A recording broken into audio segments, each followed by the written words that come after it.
1월 7일 주일 위로부터 오시는 이란 제목으로 요한복음 3장 22에서 36절의 말씀입니다. 사랑의 하나님 감사합니다. 오늘도 말씀 묵상의 시간을 주심에 감사합니다. 이 시간을 통하여서 하나님의 말씀이 들리고 복음이 들리기 원합니다. 구속사의 말씀이 깨달아질 수 있는 은혜를 주시옵소서. 오늘 주시는 이 말씀이 제게 주시는 하나님의 음성으로 들을 수 있도록 성령님 도와주시옵소서. 말씀대로 믿고 살고 누리는 인생이 되게 하시고 이 시간도 우리와 함께하여 주시옵소서. 모든 것 감사드리옵고 예수님의 거룩하신 이름으로 기도드립니다. 아멘. 본문의 말씀입니다.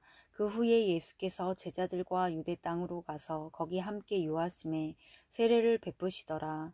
요한도 살렘 가까운 에논에서 세례를 베푸니 거기 물이 많음이라. 그러므로 사람들이 와서 세례를 받더라. 요한이 아직 옥에 갇히지 아니하였더라.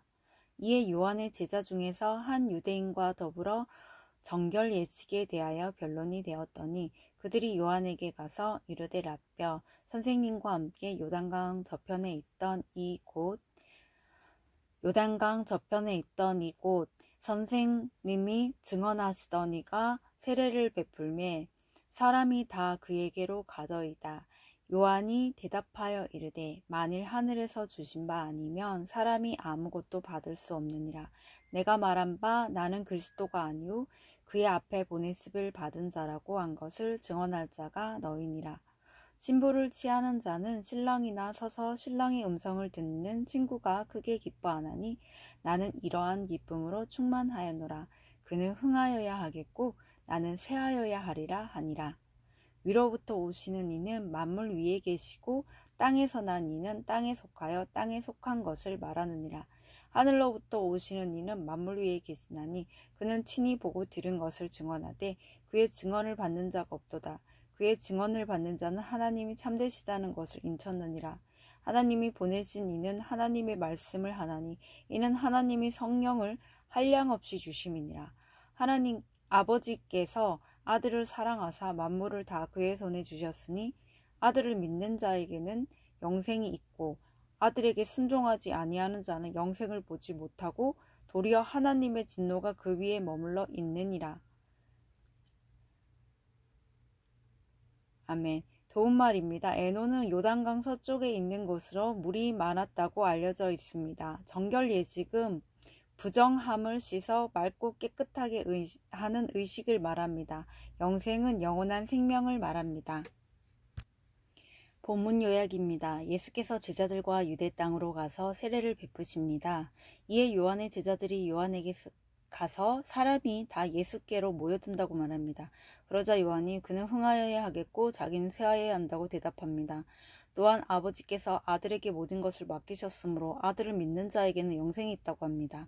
오늘의 중보기도입니다. 목회자들이 주님을 높이고 복음을 알리는 기쁨으로 충만하게 하옵소서. 아멘. 본문 해설입니다. 첫 번째, 아직 갇히지 아니하였더라. 22에서 24절의 내용입니다. 예수님이 제자들과 함께 유대 땅으로 가서 본격적으로 세례를 베풀며 사역을 시작하십니다. 예수님의 오심을 준비했던 세례 요한은 옥에 갇히기 전까지 에논에서 세례 베푸는 사역을 감당합니다.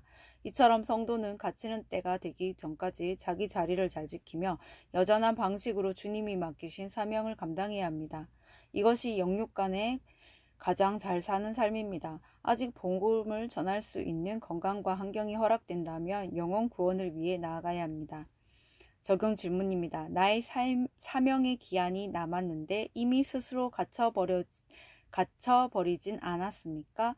아직 내가 머물러 있어야 할 자리는 어디입니까?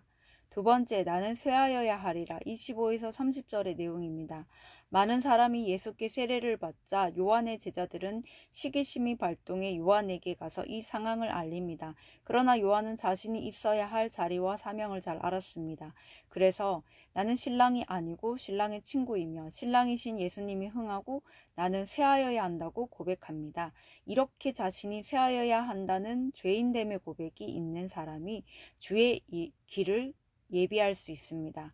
또한 다른 일을 시기하지 않고 신랑 대신 주님의 음성을 듣고 크게 기뻐할 수 있습니다. 적용 질문입니다. 나는 내가 흥하고 주님이 쇠하는 인생을 살고 있진 않습니까? 예수님을 빛내는 들러리로서의 기쁨이 충만합니까? 세 번째, 믿는 자에게는 영생이 있고 31에서 36절의 내용입니다. 예수님은 말물 위에 계신 하늘로부터 오시는 분입니다. 또한 예수님은 성령을 통해 하나님의 말씀을 대언하십니다. 그 말씀을 듣고 예수님이 하나님의 아들이심을 믿는 자는 구원을 받고 영원한 생명을 얻지만 믿지 않는 자에게는 하나님의 진노가 임합니다. 복음은 단순합니다. 예수를 믿지 않으면 진노를 받아 지옥에 가지만 믿으면 구원받고 천국에 갑니다. 그리고 이 땅에서도 영생을 누리며 주님을 모르는 영혼들에게 예수 복음을 전하는 사명의 삶을 살게 됩니다. 적용 질문입니다. 하나님의 아들이신 예수 그리스도를 믿고 영생을 누립니까? 영생을 받은 자로서 하나님의 진노가 머물러 있는 자들을 향해 애통한 마음이 있습니까? 오늘 기도하기는 시기하고 경쟁하며 나만 흥하려고 하는 저의 교만을 회개합니다. 죄인된 나는 죽고 주님만 높임 받는 인생을 살게 하옵소서. 또한 하나님의 아들을 믿어 누리는 영생의 은혜에 감사하며 하나님의 진노를 받아 죽을 수밖에 없는 영혼들에게 복음 전하는 사명을 감당하게 하옵소서. 아멘. 묵상 간증입니다. 세례의 주관자란 제목으로 김인균님의 말씀 적용글입니다. 당대 신앙인인 저는 30살에 교회를 다니기 시작하면서 아내를 만나 믿음의 가정을 꾸렸습니다. 하지만 믿는 자로서 불신자인 부모님께 복음을 전하기는커녕 외도 문제로 매일 싸우시는 부모님을 정죄하기만 했습니다. 그리고 저는 땅에 속한 삶을 살며 주식 투자를 몰래 하고 유흥 중독으로 아내를 힘들게 했습니다. 급기야 둘째 딸 출산을 한 달 앞두고 바람까지 피웠습니다.